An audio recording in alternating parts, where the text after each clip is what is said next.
ಹ್ಞೂ ಸರಿಯಾಗಿ ನೋಡ್ರಿ, ಗಣಿತಗಳನ್ನು ಮಾಡಿರಿ, ಭಾಳ ಚಂದ ಇವು. ಇನ್ನೊಂದು ಗಣಿತ ಮಾಡೋದ್ರಿಂದ ಏನಾಗ್ತದೆ, ನಿಮಗೆ ಪರ್ಫೆಕ್ಟ್ ಆಗಿಬಿಡ್ತೀರಿ. ಚೆನ್ನಾಗಿ ನೋಡ್ಕೊರಿ. ಒಬ್ಬ ವ್ಯಾಪಾರಿಯು 92 ರೂಪಾಯಿದಂತೆ ಮಾರಿದಾಗ ಶೇಕಡ 15 ಲಾಭವಾಯಿತು. ಶೇಕಡ 15 ಹೆಂಗ? ಒಬ್ಬ ವ್ಯಾಪಾರಿ 92 ರೂಪಾಯಿ ರುದಂತೆ ಮಾರಿದಾಗ ಶೇಕಡ 15 ಲಾಭವಾಯಿತು. ಒಂದು ವೇಳೆ 1200 ರೂಪಾಯಿ ಲಾಭವನ್ನು ಪಡೆಯಲು ಮಾರಾಟ ಮಾಡಿದ ವಸ್ತುಗಳ ಸಂಖ್ಯೆ ಎಷ್ಟು? ನೋಡ್ರಿ, ಮಾರಾಟ ಮಾಡಿದ ವಸ್ತುಗಳ ಸಂಖ್ಯೆ ಎಷ್ಟು ಹೆಂಗೆ ಕಂಡು ಹಿಡಿಬೇಕು? ಎಷ್ಟು ತಲೆ ಓಡಿಸಿ ಪ್ರಶ್ನೆ ಅದ ಇದು. ಇದನ್ನು ಸರಿಯಾಗಿ ಅರ್ಥ ಮಾಡ್ಕೊಂಡ್ಬಿಟ್ರೆ ಭಾಳ ಸರಳ ಅದ. ಈಗ ಒಂದು ವಸ್ತುವಿನ ಕೊಂಡ ಬೆಲೆ ತಕ್ಕೋಬೇಕು ನೀವು, ಅಂದ್ರೆ ಗುರ್ತಾಗ್ತದೆ. ಅಂದ್ರೆ ಆ ಲಾಭ ಎಷ್ಟು ಸಂಬಂಧಪಡ್ತದೆ. ಈಗ ಈ ಶೇಕಡ 15 ಪ್ರಮಾಣ ಲಾಭ ಅಂದ್ರೆ ಕೊಂಡ ವಸ್ತು ಸಿಗುತ್ತದೆ ನಿಮಗೆ, ಲಾಭ ಸಿಗ್ತದೆ. ಒಂದು ವಸ್ತುವಿನ ಲಾಭ ಸಿಗಬೇಕಾದ್ರೆ ಒಂದು ವಸ್ತುವಿನ ಕೊಂಡ ಬೆಲೆ ತಕ್ಕೋಬೇಕಾಗ್ತದೆ. ಎಷ್ಟು ಥಿಂಕಿಂಗ್ ಪವರ್ ಇರ್ತದಂದ್ರೆ ಆ ಹುಡುಗನಲ್ಲಿ ವಿಚಾರ ಮಾಡುವಂಥ ಶಕ್ತಿ ಅದನೋ ಇಲ್ಲೋ. ಈಗ ನೋಡ್ರಿ, ಎಷ್ಟು ಸಸ್ಪೆನ್ಸ್ ಇಟ್ಟಾನಂದ್ರೆ, ಒಬ್ಬ ವ್ಯಾಪಾರಿಯು 92 ರೂದಂತೆ ಮಾರಿದಾಗ 92 ರೂಪಾಯಿಗೆ ಮಾರ್ಯಾನ, ಶೇಕಡ 15 ಲಾಭ ಆಯಿತು. ಒಂದು ವೇಳೆ 1200 ರೂಪಾಯಿ ಲಾಭವನ್ನು ಪಡೆಯಲು ಮಾರಾಟ ಮಾಡಿದ ವಸ್ತುಗಳ ಸಂಖ್ಯೆ ಎಷ್ಟು? ಅಂದ್ರೆ ಇದು ಒಂದು ವಸ್ತುವಿನ ಮಾರಾಟದ ಬೆಲೆ ಅಂದಾಗ, ಒಂದು ವಸ್ತುವಿನ ಕೊಂಡ ಬೆಲೆ ತಕೊಂಡಾಗ ಒಂದು ವಸ್ತುವಿನ ಲಾಭ ಸಿಗುತ್ತದೆ ನಿಮ್ಗೆ. ನೋಡ್ರಿ ಎಷ್ಟು ಅರ್ಥದಲ್ಲ. ನೋಡ್ರಿ, ಹಂಗಾರೆ ನಾನು ತಿಳಿಸ್ತಾನೆ. ಈಗ 15 ಲಾಭದ, ಈಗ ನೋಡ್ರಿ, ಒಂದು ವಸ್ತುವಿನ ಮಾರಾಟದ ಬೆಲೆ, ಒಂದು ವಸ್ತುವಿನ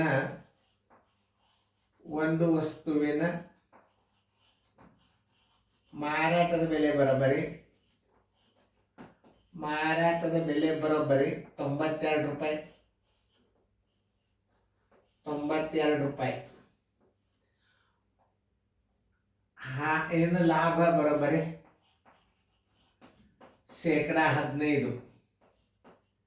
ಶೇಕಡ ಮಾರಾಟದ ಬೆಲೆ ಬರೋಬ್ಬರಿ, ನೋಡ್ರಿ ಹೆಂಗೆ ಅರ್ಥ ಮಾಡ್ಕೋಬೇಕು ನೋಡ್ರಿ. ಶೇಕಡ ಮಾರಾಟದ ಬೆಲೆ ಬರೋಬ್ಬರಿ 100 ಪ್ಲಸ್ 15 ಬರೋಬ್ಬರಿ 115 ರೂಪಾಯಿ ಆಯ್ತು. 115 ರೂಪಾಯಿ ಲಾಭ ತಕ್ಕೋಬೇಕೀಗ ನೀವು. ಲಾಭ ಬರೋಬ್ಬರಿ ಮಾರಾಟದ ಬೆಲೆ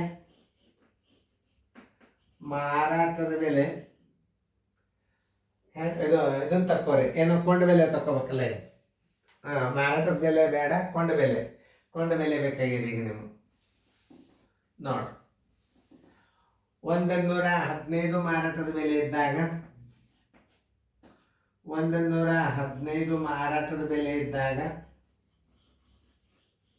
100 ಕೊಂಡ ಬೆಲೆ ಇರ್ತದ. 115 ಮಾರಾಟದ ಬೆಲೆ ಇದ್ದಾಗ ಏನಿರ್ತದ? 100 ಕೊಂಡ ಬೆಲೆ ಇರ್ತದ. 92 ಮಾರಾಟದ ಬೆಲೆ ಇದ್ದಾಗ ಕೊಂಡ ಬೆಲೆ ಎಷ್ಟು ಇರ್ತದ? ನೋಡಿ, 92 ಗುಂಡ್ಲೆ 100 ಸರಾಸರಿ 115.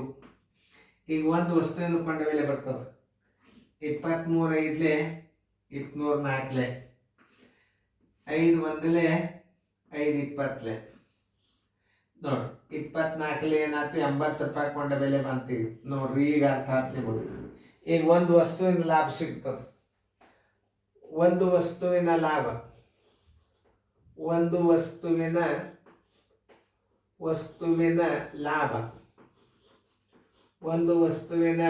ಬರೋಬ್ಬರಿ 92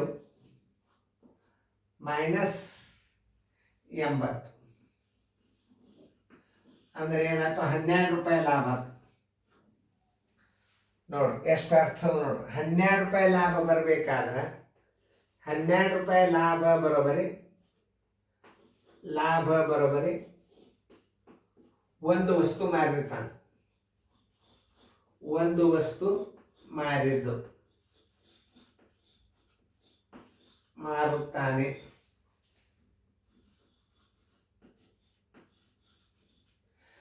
1200 ರೂಪಾಯಿ ಲಾಭ. 1200 ರೂಪಾಯಿ ಲಾಭ ಸಿಗಬೇಕಾದ್ರೆ ಎಷ್ಟು ವಸ್ತುಗಳನ್ನು ಮಾರ್ತಾನೆ? ಇಲ್ಲಿ ಸ್ಟ್ರಕ್ಚರ್ ತೋರಿಸ್ತೀನಿ.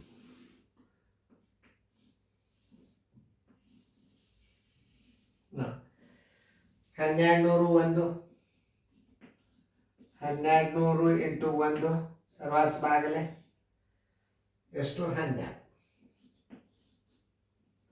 12 ಒಂದಲೆ 12 ಒಂದಲೆ ಅಂದ್ರೆ ಒಟ್ಟು ಮಾರಿದ ವಸ್ತುಗಳ ಸಂಖ್ಯೆ ಎಷ್ಟು 100. ವಸ್ತುಗಳ ಸಂಖ್ಯೆ ಎಷ್ಟು 100. 100 ವಸ್ತುಗಳನ್ನು ಮಾರ್ಯಾನ. ಉತ್ತರ ಸಂಖ್ಯೆ ಎಷ್ಟು ಡಿ. ನೋಡ್ರಿ ಎಷ್ಟು ಮಹತ್ವದ ನೋಡ್ರಿ ಈ ಗಣಿತ. ಅಂದ್ರೆ ಥಿಂಕಿಂಗ್ ಪವರ್ ಎಷ್ಟು ಚೆಕ್ ಆಗ್ತದ ನೋಡ್ರಿ ಈ ಗಣಿತದಾಗ. ನೋಡ್ರಿ ಒಂದು ವಸ್ತುವಿನ ಕೊಂಡ ಬೆಲೆ ಮೊದಲು ತಕ್ಕೋಬೇಕು ನೀವು. ಒಂದು ವಸ್ತುವಿನ ಮಾರಾಟದ ಬೆಲೆ ಎಷ್ಟದ 92 ಅದ. ಒಂದು ವಸ್ತುವಿನ ಮಾರಾಟದ ಬೆಲೆ 92 ಅದ. ಲಾಭ 15 ಅದ. ಶೇಕಡಾ ಮಾರಾಟದ ಬೆಲೆ ಬರೋಬ್ಬರಿ ಎಷ್ಟು 100 ಪ್ಲಸ್ 15 115. 115 ರೂಪಾಯಿ ಮಾರಾಟದ ಬೆಲೆ ಇದ್ದಾಗ 100 ಕೊಂಡ ಬೆಲೆ ಇರ್ತದ. 92 ಮಾರಾಟ ಬೆಲೆ ಇದ್ದಾಗ ಎಷ್ಟಾಯ್ತು 80 ರೂಪಾಯಿ ಕೊಂಡ ಬೆಲೆ ಆಯ್ತು. ಒಂದು ವಸ್ತುವಿನ ಲಾಭ ಬರ್ರಿ 92 ರೂಪಾಯಿ ಮಾರಾನ 80ಕ್ಕೆ ಕೊಂಡಾನ ಅಂದ್ರೆ 12 ರೂಪಾಯಿ ಲಾಭ. 12 ರೂಪಾಯಿ ಲಾಭ ಬರಬೇಕಾದ್ರೆ ಒಂದು ವಸ್ತು ಮಾರುತ್ತಾನೆ. 1200 ಲಾಭ ಬರಲು 1200 ಗುಂಡ್ಲೆ 1 ಸರಾಸರಿ 1 ಬರೋಬ್ಬರಿ 100 ವಸ್ತುಗಳನ್ನು ಅಂದ್ರೆ ಕೊಂಡ ಬೆಲೆ 100ಕ್ಕೆ 80ಕ್ಕೆ ಗುಣಾಕಾರ ಮಾಡಿದ್ರೆ ಕೊಂಡ ಬೆಲೆ 8000 ಆಯ್ತು. ಮಾರಾಟದ ಬೆಲೆ 9200 ಆಯ್ತು. ನೋಡ್ರಿ ಇದನ್ನು ಥಿಂಕಿಂಗ್ ಪವರ್ದಾಗೆ ಬರ್ತದೆ. ಇದು ಲೆಕ್ಕ ನೋಡ್ರಿ ಎಷ್ಟು ವಿಚಾರ ಮಾಡಿ ಮಾಡೋದಿರ್ತದೆ ನೋಡ್ರಿ. ಕೊಂಡ ಬೆಲೆ ಎಷ್ಟು ಅಂದ್ರೆ 80ಕ್ಕೆ 100ಕ್ಕೆ ಗುಣಾಕಾರ ಮಾಡ್ರಿ 8000 ಆಯ್ತು. 92ಕ್ಕೆ 100ಕ್ಕೆ ಗುಣಾಕಾರ ಮಾಡಿದ್ರೆ 9200 ಆಯ್ತು. 9200ದಾಗ 8000 ಕಳೆದ್ರೆ 1200 ರೂಪಾಯಿ ಲಾಭ ಆಯ್ತು. ಕ್ರಿಯೇಟಿವ್ ಥಿಂಕಿಂಗ್ ಪವರ್ ಇರ್ಬೇಕು ಮನುಷ್ಯನಲ್ಲಿ, ಅಂದ್ರೆ ಗಣಿತಗಳು ಅರ್ಥ ಆಗ್ತಾವ. ಆ ಗಣಿತಗಳ ಅರ್ಥ ಎಲ್ಲಿ ಆಗಬೇಕು ಅಂತಂದ್ರೆ ಒಂದು ವಿಷಯ ಏನು, ಇಲ್ಲಿ ಒಂದು ವಸ್ತುವಿನ ಕೊಂಡ ಬೆಲೆ ತಕ್ಕೋಬೇಕು ಅನ್ನೋದು ನಿಮಗೆ ತಿಳಿಬೇಕಾಗ್ತದೆ. ಯಾಕಂತಂದ್ರೆ ಭಾಳ ಇಂಪಾರ್ಟೆಂಟ್ ಇರ್ತಾವೆ ಇವು ಗಣಿತಗಳು. ಕಣಿಗೆ ಹಿಂಗೆ ಕಾಣಿಸ್ತಾವ, ಖರೆ ಭಾಳ ವಿಚಾರ ಮಾಡ್ತಕ್ಕಂಥ ಗಣಿತಗಳು. ಯಾಕಂತಾರೆ ಒಬ್ಬ ವ್ಯಾಪಾರಿ 92 ರೂದಂತೆ ಮಾರಿದಾಗೆ ಶೇಕಡ 15 ಲಾಭವಾಯಿತು ಅಂದಾನ. ಒಂದು ವೇಳೆ 1200 ರೂಪಾಯಿ ಲಾಭವನ್ನು ಪಡೆಯಲು ಮಾರಾಟ ಮಾಡಿದ ವಸ್ತುಗಳ ಸಂಖ್ಯೆ ಎಷ್ಟು ಅಂದಾಗ ಒಂದು ವಸ್ತುವಿನ ಮಾರಾಟದ ಬೆಲೆ ಏನು ಮಾಡ್ಯಾನ ಕೊಟ್ಟಾನ, ಲಾಭ 15 ಕೊಟ್ಟಾನ. ಶೇಕಡಾ ಮಾರಾಟದ ಬೆಲೆ 100 ಪ್ಲಸ್ 15 115 ಆಯ್ತು. 115 ಮಾರಾಟ ಬೆಲೆ ಇದ್ದಾಗ 100 ಕೊಂಡ ಬೆಲೆ ಆಯ್ತು. 92 ಮಾರಾಟದ ಬೆಲೆ ಇದ್ದಾಗ 80 ರೂಪಾಯಿ ಕೊಂಡ ಬೆಲೆ ಆಯ್ತು. ಒಂದು ವಸ್ತುವಿನ ಲಾಭ ಬರೋಬ್ಬರಿ 92 ಮೈನಸ್ 80 ಮಾರಾಟದ ಬೆಲೆ 92 ಕೊಂಡ ಬೆಲೆ 80 12 ರೂಪಾಯಿ ಏನಾಯ್ತು ಲಾಭ ಆಯ್ತು.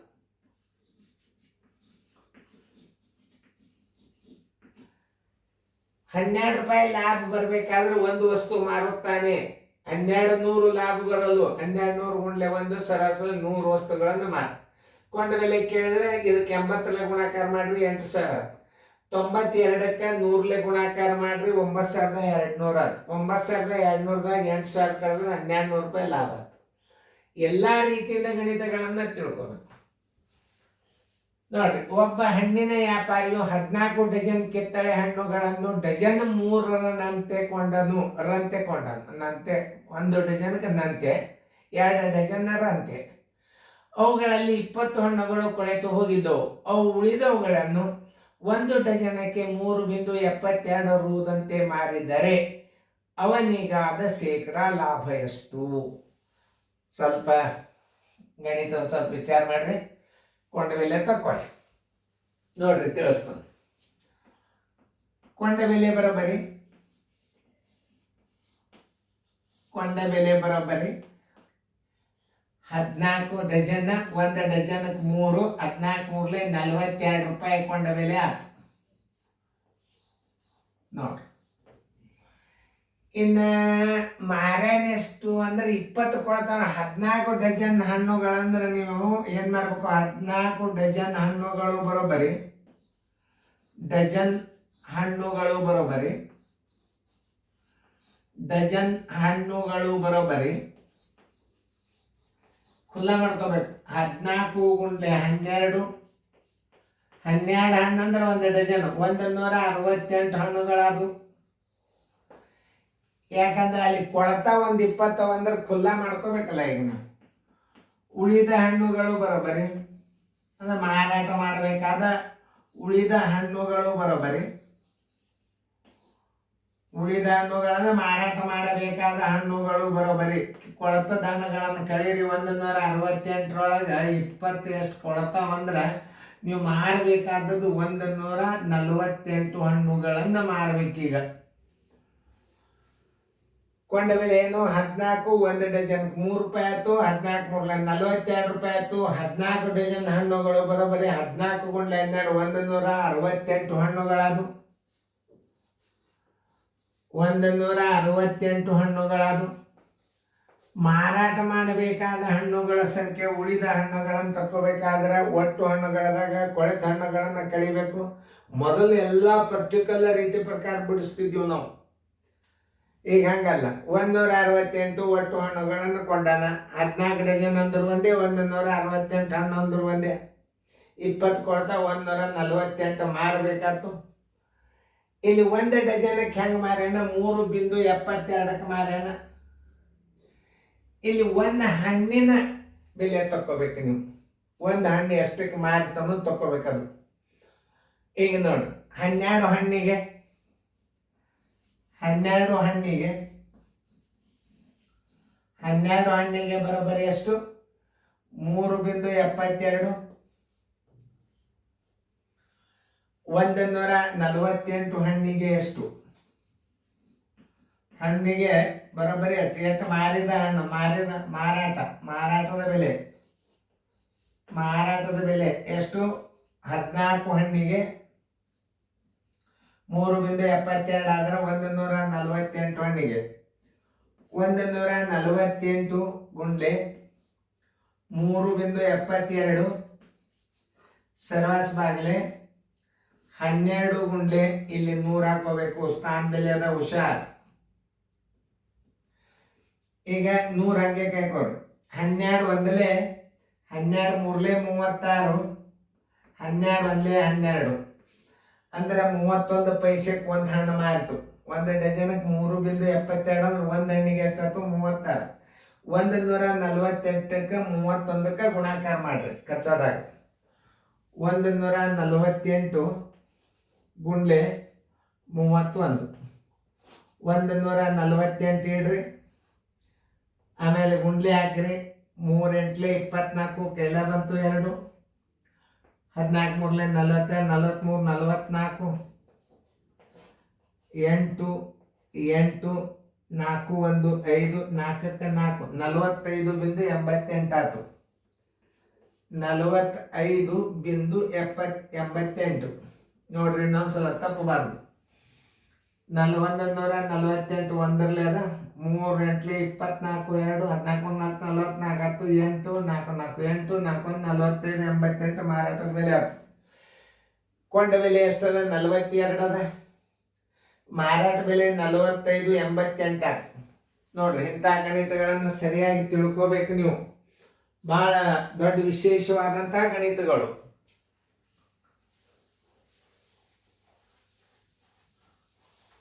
ಮತ್ತಿದ್ದಾರೆ ಶೇಕಡ ಲಾಭ ಒಂದು ಕೇಳ್ಬಿಟ್ಟಾರ ನೋಡು. ಬರೋಬರಿ ಇದೇನಾಯ್ತು? ಮಾರಾಟದ ಬೆಲೆ ಬಂತಿದ್ದು. ಈಗ ಬಿಡ್ರಿ, ಲಾಭ ಬರೋಬರಿ ಮಾರಾಟದ ಬೆಲೆ ಮೈನಸ್ ಕೊಂಡ ಬೆಲೆ.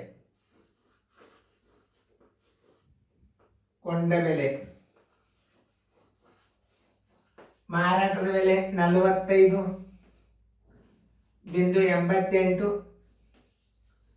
ಮೈನಸ್ 42.00 ಬರೋಬ್ಬರಿ 3.88 ಲಾಭ.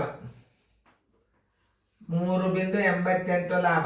ನೋಡ್ರಿ, 8ಕ್ಕೆ 8 8ಕ್ಕೆ 8 45 3 ಶೇಕಡ ಲಾಭ ಬರೋಬರಿ 100 ಗುಂಡ್ಲೆ ಲಾಭ. ಸರ್ವಾಸ್ ಬಾಗಿಲೆ ಕೊಂಡ ಬೆಲೆ 100 ಗುಂಡ್ಲೆ ಲಾಭ 3.88. ಕೊಂಡ ಬೆಲೆ ಎಷ್ಟದ? 42 ಅದ. ಸ್ಥಾನ ಬೆಲೆ ಇದಕ್ಕೆ 100 ಹಾಕೋರಿ. ಇದ್ರ ಸ್ಥಾನದಲ್ಲಿ ಇಲ್ಲಿ ಹಾಕೋರಿ 42 ಎರಡು 0 ತೆಗೆದ್ಬಿಟ್ರು ನಡೀತದೆ. 210 210 2 21 2 1 2 9 2 4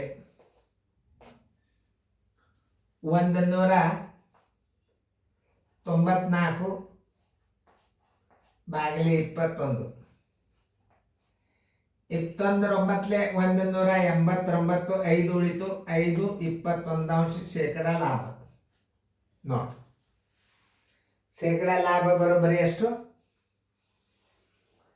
9.5 ಶೇಕಡ ಲಾಭ.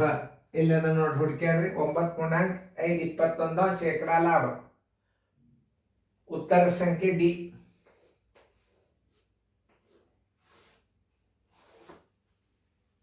ನೋಡಿ ಇಂಥ ಲೆಕ್ಕಗಳನ್ನು ನೀವು ಕಲ್ತ್ರಿ ಅಂತಂದ್ರೆ ಮುಂದೆ ನಿಮಗೆ ಬಹಳ ವಿಶೇಷವಾದಂತಹ ಲೆಕ್ಕಗಳು, ಇಂಥವೆಲ್ಲ ಲೆಕ್ಕಗಳನ್ನು ಕಲಿಬೇಕು. ದೊಡ್ಡ ದೊಡ್ಡ ಲೆಕ್ಕ ಕಲ್ತ್ರಿ ಅಂತ ಮುಂದೆ ನಿಮ್ಗೆ ಸರಳ ಲೆಕ್ಕಗಳು ತಾವೇ ಬರ್ತಾವ. ನೋಡ್ರಿ ಇದೊಂದು ಲೆಕ್ಕ ತಿಳ್ಕೊಂಡು ನೋಡ್ರಿ. ಇನ್ನೊಂದ್ಸಲ ತಿಳಿಸಿ ಹೇಳ್ತಾನು ನೋಡ್ರಿ. ಕೊಂಡ ಬೆಲೆ 14 ಗುಂಡ್ಲೆ 3 1 ಡಜನ್ಗೆ 3, 14 ಡಜನ್ಗೆ 42 ರೂಪಾಯಿ ಆಯ್ತು. 14 ಡಜನ್ ಹಣ್ಣುಗಳು ಬರೋಬರಿ ಅಂದ್ರೆ 14 ಗುಂಡ್ಲೆ 12 168 ಹಣ್ಣುಗಳು. ಅದು ಯಾಕೆ ಖುಲ್ಲ ಮಾಡ್ಕೋತ 20 ಕೆಟ್ಟವ. ಅವಾಗ ಉಳಿದ ಹಣ್ಣುಗಳು ಅಂದ್ರೆ ಮಾರಾಟ ಮಾಡಬೇಕಾದ ಹಣ್ಣುಗಳು, ಒಟ್ಟು ಹಣ್ಣುಗಳು ಮೈನಸ್ ಕೊಳೆತ ಹಣ್ಣುಗಳು 148 ಹಣ್ಣುಗಳು ಮಾರಾಟ ಮಾಡಬೇಕಾಯ್ತು. ಉಳಿದ ಹಣ್ಣುಗಳು 12 ಹಣ್ಣಿಗೆ 3.72 ರೂಪಾಯಿ ಅಂದ್ರೆ 148 ಹಣ್ಣುಗಳಿಗೆ ಬರೋಬ್ಬರಿ 45.88 ಆಯ್ತು. ಕೊಂಡ ಬೆಲೆ 42 ಆಯ್ತು, ಮಾರಾಟದ ಬೆಲೆ 45.88 ಆಯ್ತು. ಲಾಭ ಬರೋಬ್ಬರಿ ಮಾರಾಟದ ಬೆಲೆ ಮೈನಸ್ ಕೊಂಡ ಬೆಲೆ 45.88 ಮೈನಸ್ 42 ಬರೋಬ್ಬರಿ 3.88. ಶೇಕಡ ಲಾಭ ಬರೋಬ್ಬರಿ 100 ಗುಂಡ್ಲೆ ಲಾಭ ಶಿವಾರವಾಸವಾಗಲೇ ಕೊಂಡ ಬೆಲೆ 100 ಗುಂಡ್ಲೆ 384 42 ಗುಂಡ್ಲೆ 100. ಇದಕ್ಕೆ ಸ್ಥಾನ ಬೆಲೆ ಹಾಕ್ಬೇಕು 100. ಈ 100 2 21 2 194 4 2 4 8 38 ಕರೆಕ್ಟ್. 194ಕ್ಕೆ ನೀವು 21 21 189 5 21 ಶೇಕಡ ಲಾಭ. ಶೇಕಡ ಲಾಭ ಬರೋಬ್ಬರಿ 9.5 ಶೇಕಡ ಲಾಭ. ಉತ್ತರ ಸಂಖ್ಯೆ ಡಿ. ನೋಡ್ರಿ ಬಂದದ್ದು ನೋಡ್ಬೋದು.